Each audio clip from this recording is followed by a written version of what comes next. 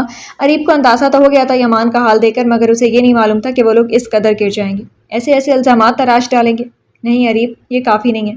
ان کے بقول یہ ممکن ہے کہ میں زحل کو کسی اور جگہ ٹھہرا کر خود دفتر چلا گیا ہوں۔ ان کے اذہان میں شکوک نے ایسی جڑ پکڑ لی ہے کہ سچائی ان کے لیے اب صرف ایک کہانی بن گئی ہے جس پر یقین کرنا ان کی توہین محسوس ہوتی ہے۔ ثبوت اور گواہی ان کے لیے کب معنی رکھتی ہے عریب؟ جب فیصلے پہلے ہی دلوں پر صادر ہو چکے ہوں تو دلیلیں محض شور بن جاتی ہیں۔ یمان نے تھکے ہوئے انداز میں سر جھکاتے ہوئے کہا۔ تو پھر کیا کرو گے یمان؟ خاموش بیٹھے رہو گے؟ عریب نے تڑپ کر کہا تھا۔ نہیں، خاموشی اب میرا ہتھیار نہیں بلکہ صبر میرا زہر بن چکا ہے۔ میں پل پل ثبوت اکٹھے کروں گا، ہر جھوٹ کے جواب میں ایک سچ کا پتھر جوڑوں گا۔ میں وہ دن ضرور لاؤں گا جب ان کے پاس اپنے الفاظ چاٹنے کے سوا کوئی چارہ نہیں ہوگا۔ وہ دھیرے سے بولا۔ یعنی انہی کیا کی بے بنیاد کہانیوں کے آگے ہم یوں ہی سر چکا دیں؟ ہمارے پاس مزید 2 گواہ بھی موجود ہیں. ہم آج بھی یہ ثابت کر سکتے ہیں کہ تم دونوں بے گناہ ہو. یہ معاملہ اب کسی جنگ سے کم نہیں اور ہم یہ جنگ جیت سکتے ہیں. عریب نے غصے سے سر پکڑ لیا اور کراہ کر بولا، نہیں عریب، اس وقت ہماری ہر گواہی بیکار ہے. ہر گواہ جھوٹا نظر آئے گا اور صرف ماس اور ڈرائیور کی زبانی گواہی کافی نہیں.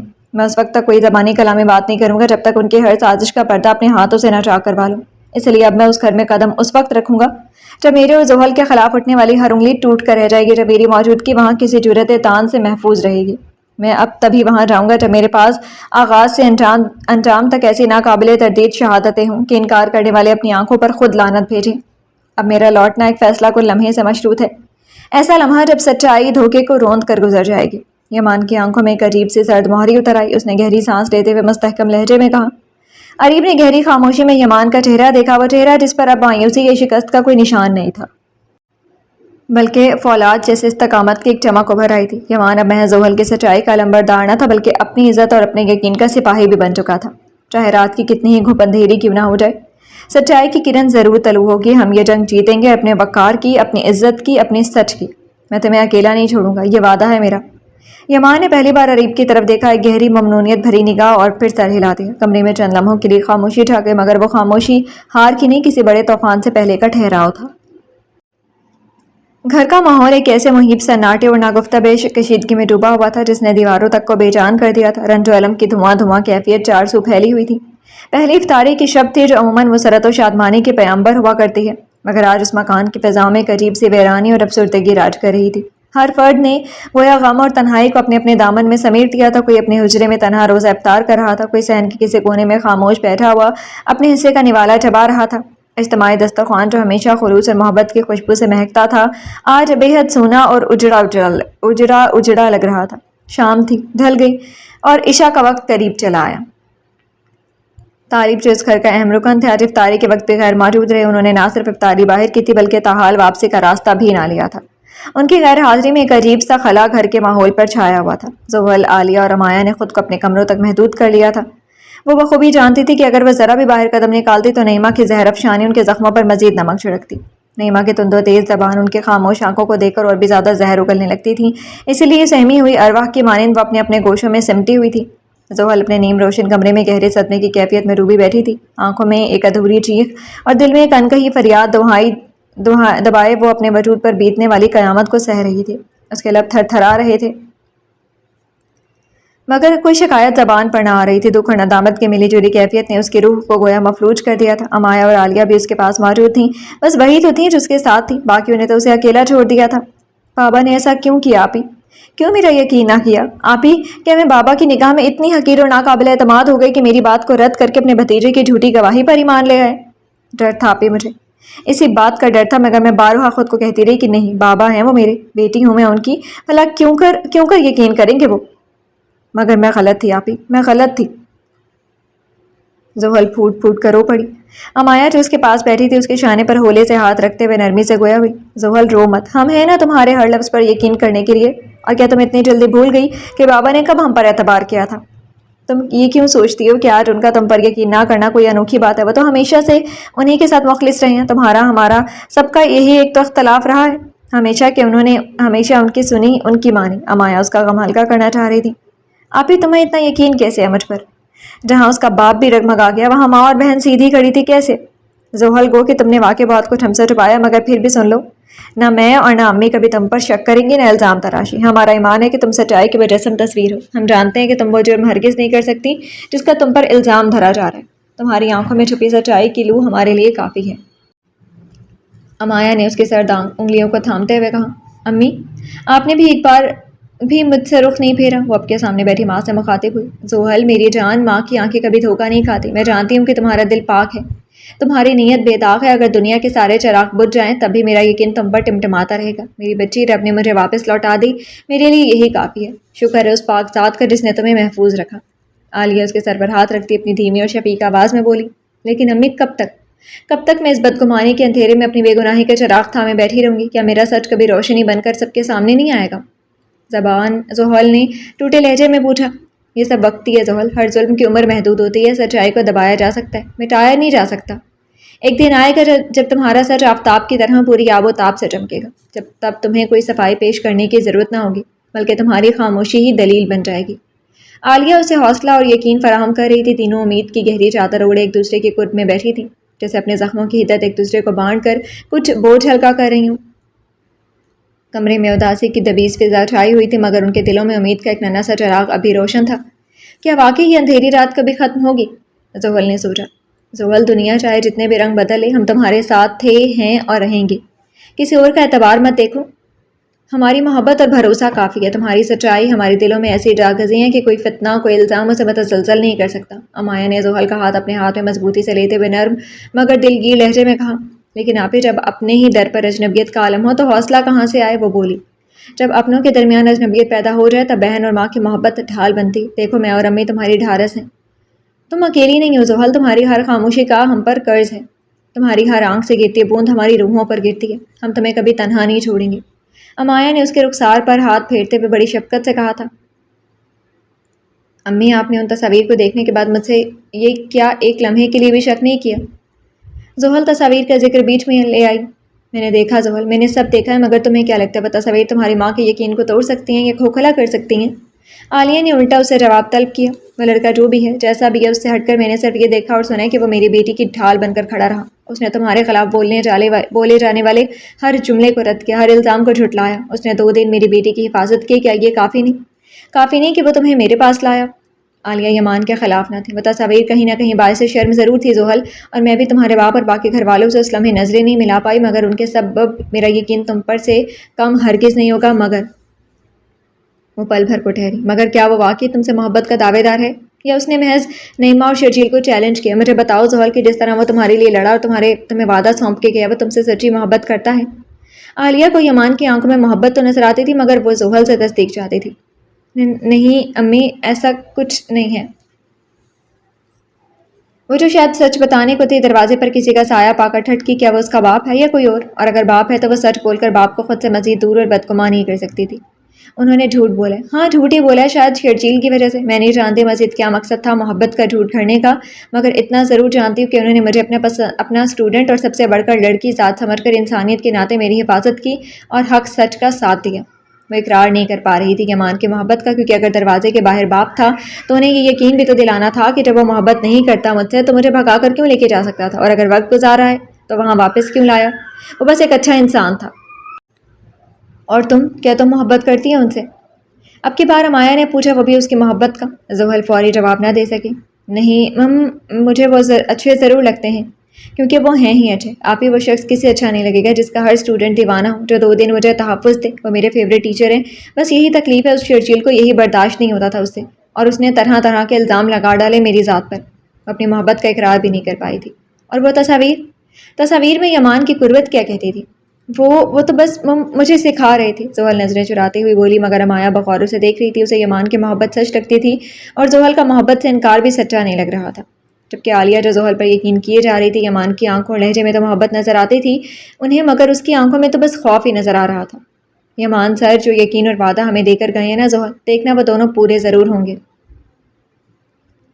امایا یمان کے دلائے یقین پر مطمئن تھی۔ ہاں زحل، وہ لڑکا اپنی زبان سے پھرنے والا نہیں لگتا۔ ممکن ہے شرجیل کا جھوٹ اور تمہارا سچ وہی گھولے۔ عالیہ نے بھی امایا کی ہاں میں ہاں ملائی۔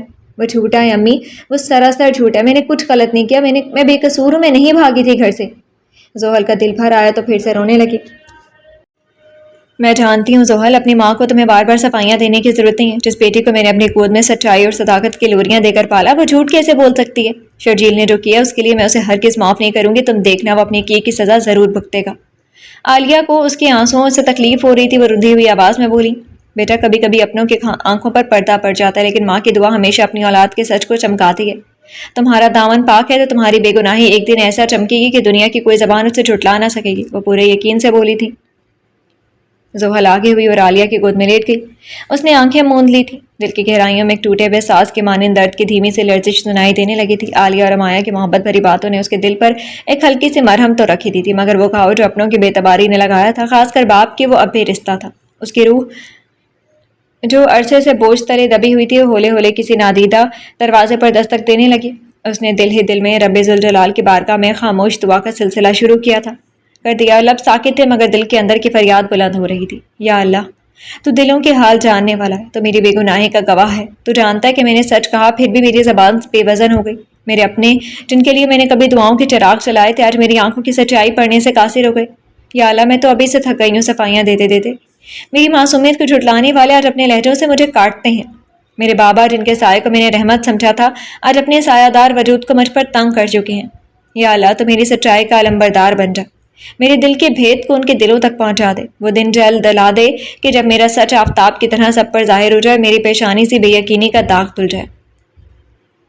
یا اللہ، جب تک وہ دن نہ آئے تو مجھے صبر کا دامن تھامنے کی توفیق دے، مجھے حوصلہ دے کہ میں امی اور آپی کے محبت بھرے ہاتھوں کو تھامے رہوں اور ان کے خلوص کو اپنی سب سے قیمتی پناہ گاہ سمجھوں۔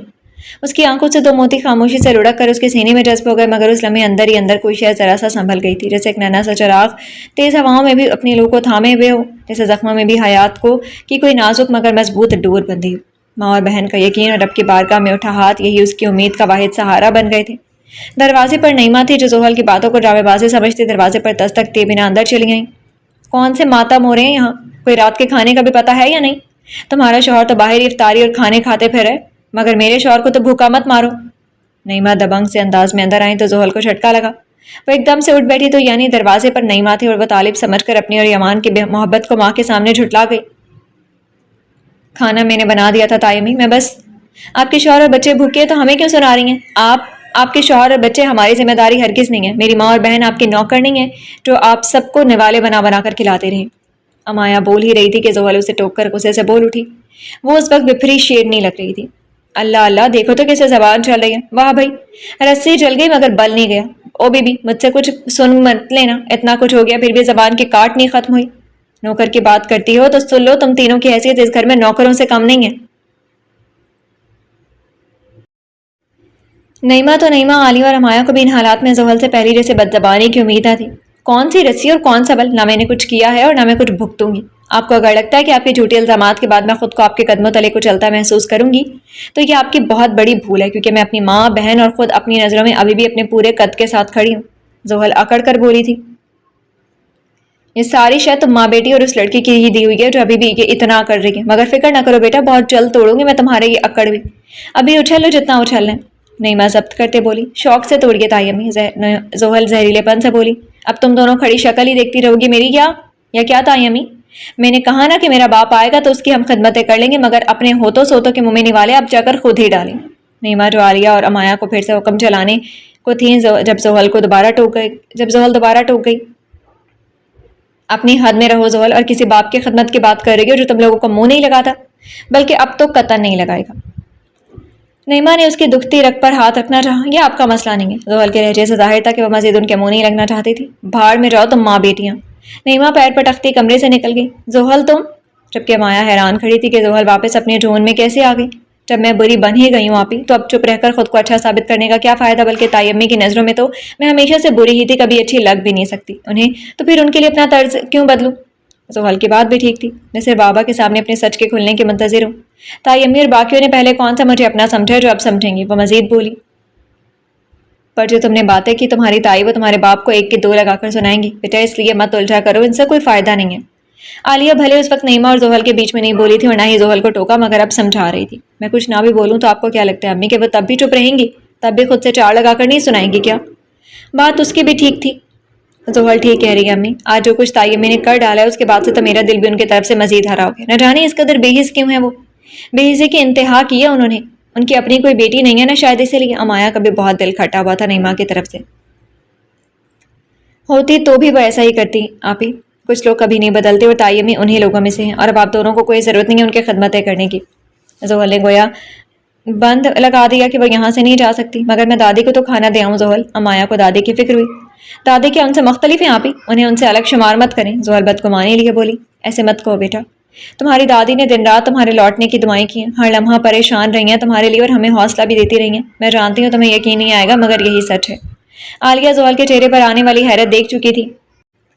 آپ سچ کہہ رہی ہیں؟ اسے واقعی یقین آیا۔ امی سچ کہہ رہی ہیں زحل، تم نے دیکھا نہیں دادی تم سے کس طرح ملی تھی، اور پھر سبتین بھی بہت پریشان رہے۔ امایا نے سبتین کے متعلق بھی بتایا۔ یقین نہیں آتا کیونکہ میں نے یہ سب دیکھا جو نہیں ہے، میں نے تو بس وہی دیکھا جو آج انہوں نے دکھایا۔ دادی نے بھی آخر میں شرجیل کے جھوٹ پر ہی آنکھیں بند کی اور سبتین بھائی انہوں نے بھی آنکھیں پھیر لیں۔ تائی امی اور شرجیل کے الزامات پر یقین کرتے چلے گئے۔ آپ دونوں بھی تو ہیں نا، آخر تک اپنے یقین کو ڈگمگانے نہیں دیا۔ اگر سبتین بھائی اور دادی مجھے دل سے اپنا مانتے ہوتے تو میری بھی سنتے، میرا بھی یقین کرتے۔ اب میں ان کی ان فکروں کا کیا کروں جو ان کی شاکی نظروں کے پیچھے دھندلا گئی ہیں؟ بتائیں کیا کروں ان فکروں کا جو مجھے سچا نہ کہہ سکیں؟ زحل پل بھر کو جو خوش ہوئی تھی ان کی فکروں کا جان کر وہ خوشی سے یہ دکھ نگل گیا کہ آخر کو ساتھ تو انہوں نے باطل کہی دیا۔ اچھا چلو زیادہ مت سوچو اس بارے میں، تمہیں فی الحال ان سوچوں کو ایک طرف رکھتے ہوئے اپنے دماغ کو سکون پہنچانے کی کوشش کرنی ہے۔ 2 دن بہت اذیت جھیل گئے تم نے، اب آرام کا وقت ہے۔ امایا بولی کیسے کروں آرام، کیسے رکھوں ان سوچوں کو ایک طرف؟ یہ سوچیں اور تکلیفیں تو اب تب تک جان نہیں چھوڑیں گی آپ ہی جب تک آپ کی بہن کے ساتھ انصاف نہیں ہو جاتا۔ کیسا آرام؟ کون سا آرام؟ اس کے لیے تو فی الحال بس بے آرام ہی تھے۔ ماں کی گود میں تو سکون پاؤ گی نا بیٹا، آ جاؤ میرے پاس، اپنی طبیعت نہ بگاڑ لینا۔ میں اور امایا ہے نا تمہارے ساتھ، ہم ہمیشہ تمہارے ساتھ کھڑے ہیں، تم اسی سبب تھوڑا پرسکون کر لو خود کو۔ تمہارے بابا بہت جلد تمہارے سر پر شفقت بھرا ہاتھ رکھیں گے، یقین رکھو۔ عالیہ نے اسے بیڈ پر بٹھایا اور پھر اس کا سر اپنی گود میں رکھ کر سہلانے لگی۔ زحل کے لیے بھی کھانا لے آنا امایا، وہ امایا سے بولی۔ مجھے کچھ نہیں کھانا امی، اس نے فوراً انکار کیا۔ تم نے روزہ بھی بس کھجور اور پانی سے افطار کیا ہے زحل، اب کھانا تمہیں کھانا پڑے گا، ورنہ پتہ ہے نا کہ تمہاری ماں کے حلق سے کچھ اترے گا نہیں، نہ تمہاری بہن کی۔ یہ کوئی جذباتی دھمکی نہ تھی، یہ سچ تھا۔ زحل چاہتے ہوئے بھی دوبارہ انکار نہ کر پائی تھی کہ اس کی ماں بہن نے پہلے ہی 2 دن کچھ ڈھنگ سے کچھ کھایا بھی ہوگا، یعنی امایا سر ہلاتی دادی کو کھانا دینے کے گھر سے کمرے سے نکل گئی۔ عشاء کی اذان شروع ہو چکی تھی، عالیہ زبردستی زحل کا کھانا کھلا کر کمرے سے چلی گئی تھی۔ امایا پاس تھی مگر وہ بھی ابھی ہی کسی کام سے گئی تھی، زحل تنہا بیٹھی تھی۔ اسی اثنا میں کمرے کی خاموش فضا کو مؤذن کی پرسوز آواز نے چیر ڈالا۔ اذان کی صدا پورے گھر میں گھومنے لگی۔ اللہ اکبر، اللہ اکبر۔ وہ آواز جو صدیوں سے شکستہ دلوں کا سہارا بنتی آئی تھی اب زحل کے دل کی نازک دیواروں سے بھی ٹکرا رہی تھی۔ زحل نے لرزتے ہوئے ہاتھوں سے اپنے آنسو پونچھے اور گویا کسی نادیدہ طاقت سے کھینچی ہوئی خاموشی سے جائے نماز بچھا دی۔ فرش خاک پر وہ جیسے پوری دنیا سے کٹ کر رہ گئی تھی۔ اس نے کانپتے لبوں سے تکبیر کہی اور نماز ادا کرتی سجدے میں گر گئی۔ یہ کوئی عام سجدہ نہ تھا، یہ سجدہ ایک ٹوٹے ہوئے دل کی خاموش چیخ تھی۔ یہ سجدہ ایک بے بس بیٹی کی آخری پناہ گاہ تھی۔ یہ سجدہ ایک ایسی صدا تھی جو الفاظ کی محتاج نہ تھی۔ اس سسکیوں کے درمیان دل ہی دل میں اپنے رب کے حضور گڑ گڑانے لگی۔ اے میرے پروردگار، جب دنیا کی عدالتوں نے مجھے جھوٹا کہہ دیا، جب آپ کی نگاہ نے مجھ پر عدم اعتماد کا پردہ ڈال دیا، جب رشتے میرے سچ پر یقین کرنے سے قاصر ہو گئے، تب تیری عدالت ہی میری آخری امید ہے۔ اے رب کعبہ، میں تیری چوکھٹ پر اپنی سچائی کا مقدمہ لے کر آئی ہوں، تو ہی میرا گواہ بن جا، تو ہی میرا انصاف کر دے، میرے سجدے کے آنسوؤں کو گواہی بنا دے اور میرے دامن کو عزت کی خوشبو سے مہکا دے۔ اس کی سسکیاں تھمنے کا نام نہیں لیتی تھیں، مگر ہر کریا کے ساتھ اس کا دل ہلکا ہوتا جا رہا تھا۔ ایسا محسوس ہوتا تھا کہ درد کے تہوں کے نیچے کہیں صبر کی ایک نازک مگر اٹوٹ ڈور بند رہی ہے۔ ایمان کی روشنی اس کی تھکن زدہ روح میں دوبارہ چمکنے لگی تھی۔ ماں کا یقین، بہن کا پیار اور رب کی بارگاہ میں جھکی پیشانی پر 3 سہارے، یہ 3 سہارے اسے طوفانوں میں بھی ڈولنے نہ دیتے تھے۔ جب اس نے سجدے سے سر اٹھایا تو آنکھوں میں آنسو اب بھی تھے، مگر چہرے پر ایک ایسی خاموش استقامت ابھری ہوئی تھی جیسے شب کی کالی چادر میں چمکتا ہوا کوئی ستارہ۔ کمرے کی خاموش فضا میں زحل کی مدھم آواز گونج رہی تھی، جیسے ہر لفظ کے ساتھ اس کے اندر سے کوئی ٹوٹا ہوا ساز بج اٹھتا ہو۔ ادھورے ارمانوں کے ساتھ آنسوؤں سے بھری آنکھیں اور لرزتی آواز میں وہ عرشی کے سامنے بیٹھی خود پر گزری اسے بتا رہی تھی، اپنے غم اور اندوہ کی خونچکا داستانیں بیان کرتے ہوئے اس کی زبان لرز رہی تھی اور لبوں سے پھوٹتی مدھم سسکیوں میں اس کے دل کے کرب کی شدت نمایاں تھی۔ وہ اپنی داستان عالم سنا چکی تھی اور اب آنکھیں جھکائے ہاتھوں کی انگلیوں کو بے مقصد مروڑ رہی تھی۔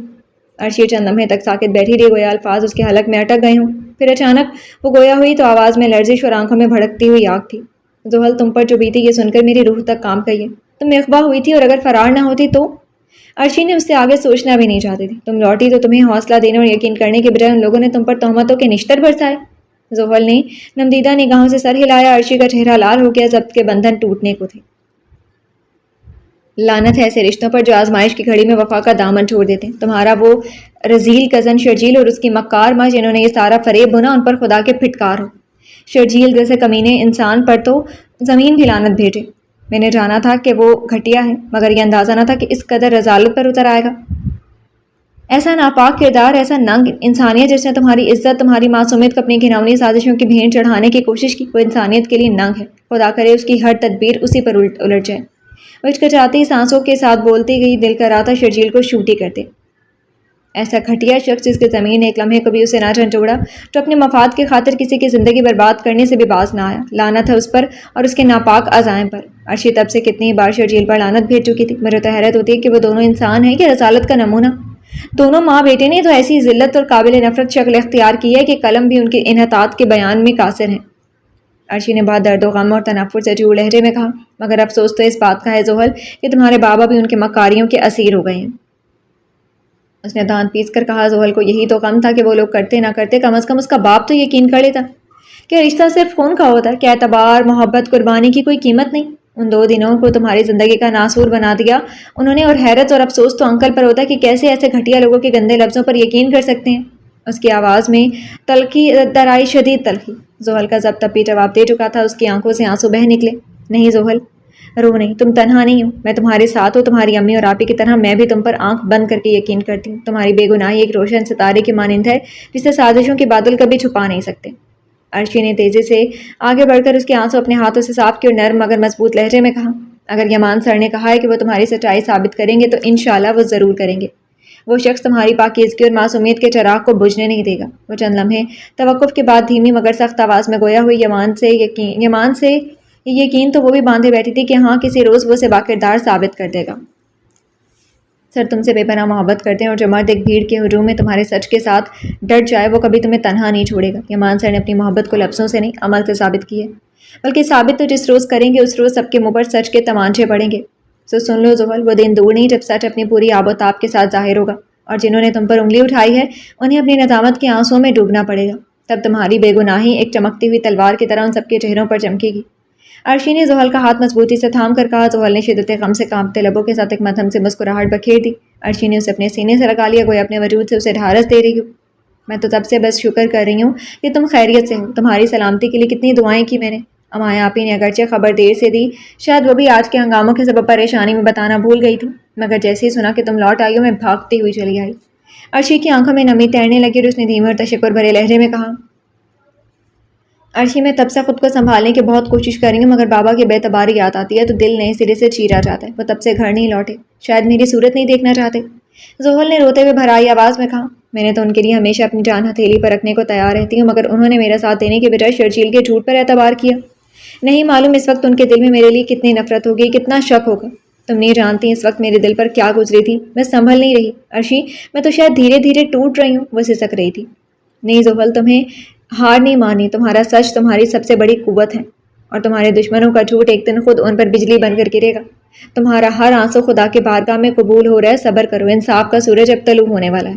عرشی نے اس کا شانہ سہلاتے ہوئے کہا، تائی امی اور شرجیل نے یمان کی شخصیت کو اس قدر زہر آلود کر دیا کہ وہ سب کی نظروں میں انسانیت کے دامن پر ایک بدنما داغ ٹھہرائے گئے۔ نہ جانے وہ اس وقت کیسے درد اور اضطراب میں غرق ہوں گے، کیسے شکست اور ندامت میں مبتلا ہوں گے۔ شاید یہی سوچ رہے ہوں گے کہ زحل کے گھرانے میں کیسی پستی چھپی ہے، کتنے گھناؤنے خیالات پالے گئے ہیں۔ یہی سوچ رہے ہوں گے کہ زحل نے کیسے گھرانے سے جنم لیا جہاں الفاظ سے بڑھ کر وار کیے جاتے ہیں۔ مجھے خود سے زیادہ اس بات کا رنج ہے کہ جس نے قدم قدم پر میری عزت کی حفاظت کی، جس نے ہر طوفان کے سامنے میرے لیے دیوار بننا چاہا، اسی پر میرے اپنے الزام تراشی کرتے رہے۔ زحل نے سسکی بھرتے ہوئے اس کے آنسو پہنچے کہ ان سب کی ذہنیت سے وہ پہلے یمان کو آگاہ کر چکی تھی، مگر یہ لوگ اس قدر نیچ نکلیں گے یہ نہ زحل کے گمان میں تھا اور نہ ہی یمان کے۔ زحل، یمان سر تمہارے لیے اپنی ذات کی نفی کر چکے ہیں۔ جو مرد تمہارے لیے کھڑا ہوا سب کے سامنے بغیر کسی خوف کے، وہ مرد تمہیں اپنی زندگی کے کسی موڑ پر کبھی تنہا نہیں چھوڑے گا۔ تمہارے لیے جو جنگ وہ لڑ رہے ہیں اس کی مثال کم ہے کیا؟ اور میں یقین سے کہتی ہوں کہ تم پر اور ان پر لگے تمام الزامات بے بنیاد ثابت ہو کر ہی رہیں گے۔ عرشی کو یقین تھا، تبھی بے یقین سے بولی تھی، اور اسی یقین کے سہارے تو زحل زندہ تھی۔ کمرے میں اب بھی خاموشی تھی، مگر وہ خاموشی امید اور وفا کی صدا سے گونج رہی تھی۔ میرے پاس سر کا نمبر ہے، چاہو تو بات کروا دو۔ عرشی کو یکدم خیال آیا، بات؟ زحل چونکی، پھر کچھ دیر سوچنے کا وقت لیا۔ کیا بات کروں گی میں عرشی؟ بات کرنے کے لائق چھوڑا ہی نہیں کسی نے، اور میں ان سے بات کر کے اپنی وجہ سے انہیں مزید تکلیف میں مبتلا نہیں کرنا چاہتی۔ زحل سوچنے کے بعد اس نتیجے پر پہنچی کہ ابھی بات نہ ہی کرے تو بہتر ہے۔ ہاں شاید تم ٹھیک کہہ رہی ہو، تمہارا حال تو وہ بن دیکھے آواز سے بھی جان لیں گے اور مزید پریشان ہو جائیں گے۔ ویسے میں نے انہیں جب تمہارے لاپتہ ہونے کی اطلاع دینے کو کالز کی تھی تو بعد میں ایک میسج بھی چھوڑ دیا تھا کہ یہ میرا نمبر ہے، جیسے ہی کال دیکھیں رابطہ کریں۔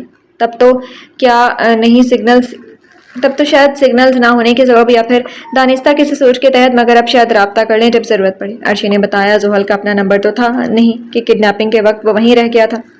اچھا اب تم زیادہ سوچو مت، انشاءاللہ سب بہتر ہو جائے گا۔ میں آپ ہی کو بھیجتی ہوں، پھر مجھے واپس بھی جانا ہے، بہت ٹائم ہو گیا، کل دوبارہ آؤں گی۔ 11 بج رہے تھے اور اب عرشی کو واپس جانا تھا۔ عرشی سنو۔ وہ اٹھنے لگی تو زحل نے ہاتھ پکڑتے ہوئے روکا۔ میں نے امی اور امایا سے جھوٹ بولا تھا، امایا آپی سے جھوٹ بولا تھا کہ نہ سر کو مجھ سے محبت ہے نہ مجھے ان سے۔ سر نے جھوٹ بولا، میں نہیں جانتی آپی اور امی نے دل سے یقین کیا ہے یا نہیں، مگر تم ان کے سامنے سچ مت کھول، احتیاط کرنا۔ عرشی تو سب جانتی تھی، اسی لیے زحل نے اسے احتیاط کرنے کو کہا تھا۔ آنٹی اور آپی سے چھپانے کی ضرورت نہیں تھی زحل، جب سر سب کے سامنے ڈٹ کے اپنی محبت تمہارے لیے جتلا گئے تو تم کیوں ڈر رہی ہو؟ عرشی بولی، میں امی اور آپی سے نہیں بابا سے ڈر رہی ہوں۔ مجھے لگا بابا ہماری باتیں سن رہے ہیں، مگر وہ شاید تائی امی تھیں، مگر یہ جھوٹ اب میری زبان ادا کر چکی ہیں، اس لیے بہتر یہی ہے کہ جب تک سر ہماری بے گناہی ثابت نہیں کر دیتے یہ جھوٹ برقرار ہی رہے۔ ایسے حالات میں میرے لیے محبت کا سچ کھولنا مزید مشکلات پیدا کر سکتا ہے۔ امی آپی کی نظروں میں جو یقین برقرار ہے وہ برقرار ہی رہے، میں نہیں چاہتی اس لیے اس محبت کی وجہ سے ان کے دل میں بھی سوئی جتنا بھی شک ابھرے۔ میں محبت کو لے کر مزید نشتر بازیوں کا نشانہ نہیں بن سکتی۔ تائی امی نے یقین کیا ہوگا یا نہیں میں نہیں جانتی، مگر اچھا ہوا جو انہوں نے سن لیا۔ زحل نے اس حقیقت کو جھٹلانے کی وجہ کھول کر بتائی۔ ویسے ٹھیک ہی کیا تم نے، ان حالات میں کچھ حقیقتوں کا چھپے رہنا ہی بہتر ہے، خاص کر تب تک جب تک تم اور سر بری و ذمہ نہیں ہو جاتے۔ عرشی کو بھی سب جاننے کے بعد یہی ٹھیک لگا تھا۔ سحری کی مدھم ساعتوں میں جب گھر کی فضا میں خاموشی بھی ایک بوجھ کی مانند منڈلا رہی تھی، تب دسترخوان پر وہی کل کی مانند ترتیب دی گئی تھی۔ اشیاء خورد و نوش سجی ہوئی تھی، مگر اس بار سالن کی تبدیلی تھی، آج گوشت کی جگہ ایک گھریلو سی مکس دال نے لی تھی۔ دہی، انڈے، چائے، اچار، پراٹھے اور دال سب کچھ اپنی جگہ پر موجود تھا، مگر موجود نہ تھی تو صرف زحل۔ گھر کی فضا کل سے بھی زیادہ سوگوار اور گہری اداسی کی لپیٹ میں تھی۔ کل کے واقعے نے جیسے ہر رشتے کے بیچ ایک سرد دیوار کھینچ دی تھی، کوئی کسی سے نظریں ملا کر بات نہیں کر رہا تھا، گفتگو محض ضرورت کی حد تک محدود ہو گئی تھی، سب کی زبانیں خاموش مگر آنکھیں بولتی تھیں۔ زحل دسترخوان پر موجود نہیں تھی۔ طالب نے اگرچہ کچھ نہیں کہا، مگر ان کی نگاہوں نے زحل کی غیر موجودگی کا گہرا نوٹس لیا تھا۔ وہ شخص جو افطار سے پہلے نکلا تھا، رات 12 بجے کے قریب ہی گھر لوٹا تھا۔ ان کی صورت سے صاف جھلکتا تھا کہ وقت نے انہیں بوڑھا نہیں کیا، مگر حالات نے ضرور تھکا دیا ہے۔ ان کے چہرے پر اضطراب اور تذبذب کی گہری پرچھائیاں تھیں۔ تم نے افطاری باہر کیوں کی طالب؟ اور پھر پوری رات غائب رہے؟ کوئی اپنی مرضی کا راگ الاپ رہا ہے، گھر کو جاڑ کھانا بنا کر رکھ دی ہے، کم از کم سحر و افطار تو سب کے ساتھ بیٹھ کر لیا کریں۔ اسی اثنا میں دادی نے بھرپور لہجے میں کہا، مجھے کچھ ضروری کام تھا، وہی نپٹانے نکلا تھا۔ طالب نے دھیرے سے جواب دیا، یعنی جھوٹ کھڑا۔ سب ضروری کاموں کی حقیقت مجھ پر آشکار ہے، اگر غصہ اور تکلیف کا اظہار کرنا ہی ہے تو گھر بیٹھ کر کرو، یوں جگہ جگہ منہ نہ چھپاتے پھرو تم۔ اور چھپاؤ بھی کیوں، جو غلطی کرتا ہے اسے ہی منہ چھپانا پڑتا ہے۔ میں تو دن رات رب سے دعائیں کرتی ہوں کہ اللہ بچی کو اپنی امان میں رکھے، نہ جانے کہاں ہوگی، کس حال میں ہوگی، مگر وہ تو، دادی نے چپتے ہوئے انداز میں کہا اور جملہ ادھورا چھوڑ گئی۔ کیا زمانہ آگے، شرم تو جیسے بیچ ہی کھائی ہے آج کل کی نسل نے، کوئی ڈر اور خوف ہی نہیں رہا۔ دادی کا لب و لہجہ تلخی سے لبریز تھا، ان کے الفاظ زہر کی قطرے کی مانند فضا میں بکھر رہے تھے۔ اماں جو آپ دیکھ رہی ہیں وہ سچ کا ایک رخ ہے، زحل کے ساتھ جو ہوا وہ ہمارے لیے ناقابل برداشت ہے۔ عالیہ سے چپ نہ رہا گیا، انہوں نے تحمل مگر یقین سے کہا، دادی زحل نے جو سہا وہ کوئی عام بات نہیں ہے، آپ سب واقعی محض تصویر کا ایک رخ دیکھ رہے ہیں، جب تک دوسرا نہیں دیکھیں گے آپ کو صرف زحل ہی غلط نظر آتی رہے گی۔ امایا نے ضبط کرتے ہوئے نرمی سے کہا، تو تم دونوں دکھا دو ہمیں تصویر کا دوسرا رخ، تاکہ ہم کر لیں تمہاری بہن کا یقین۔ کیا کوئی شریف لڑکی 2 دن تک لاپتہ رہ کر یوں لوٹتی ہے جیسے وہ لوٹی؟ نعیمہ نے حسب معمول زہر اگلنا شروع کیا، اور امایا کچھ نہ کہہ سکی کیونکہ تصویر کا دوسرا رخ ہی تو نہیں تھا اس کے پاس۔ نعیمہ تم چپ رہو، ظہیر نے انہیں ٹوکا کہ اماں اور باقی لوگ بات کریں بھلے، مگر انہیں بیچ میں پڑنے کی ضرورت نہیں ہے۔ مجھے کیا ضرورت پڑی ہے ظہیر کچھ بولنے کی، مگر بات یہ ہے کہ میرے بیٹے کو اس معاملے میں گھسیٹا گیا ہے، اس لیے جب جب یہ باتیں ہوں گی میں تو بولوں گی۔ نعیمہ مزید تلخی سے بولی، امی آپ آرام سے سحری کریں، یہ وقت تلخ باتوں کا نہیں ہے۔ سبتین نے ماں کو آہستگی سے سمجھایا۔ شرجیل جو ایک طرف خاموش بیٹھا تھا سب کی باتیں سن رہا تھا اور دل ہی دل میں خوش ہو رہا تھا کہ زحل پر کیچڑ اچھالنے کی مہم نے رنگ دکھا دیا۔ وہ اپنی مسکراہٹ کو دبا کر ضبط کر کے بیٹھا رہا۔ طالب کے چہرے پر بوجھ کی کئی تہیں مزید گہری ہو گئی، ان کا سر جھکا ہوا تھا، ان کی خاموشی سب سے بلند بول رہی تھی۔ آپ لوگ چپ ہوں گے؟ وہ ناگواری سے بولے۔ میں تو اسے سوگواری کو دیکھ رہی ہوں طالب، سوچا تھا تمہاری بیٹی گھر لوٹے گی تو سب کے پریشان دلوں کو سکون آ جائے گا، مگر اس کے لوٹنے پر تو جو تھوڑا بہت سکون تھا وہ بھی غارت ہو گیا۔ دادی کے چہرے پر برہمی کی وہی دیرینہ جھریاں اور تلخی کا وہی آشنا تیور نمایاں تھے، جن کی آواز جو عمر کے بوجھ کے ساتھ رنج کی گودھ میں ڈھل چکی تھی، ایک بار پھر تلخی سے فضا میں تحلیل ہوئی۔ بالکل ٹھیک کہہ رہی ہیں اماں۔ عالیہ اور امایا نے اسے ہر بار چھوٹ دی، ہر بار اس کے غلط فیصلوں میں اس کا ساتھ دیا۔ جو کچھ اس نے کیا وہ انہی کی شہ کا نتیجہ ہے۔ نعیمہ نے دادی کی بات کو سنبھالتے ہوئے مزید شدت بخشی،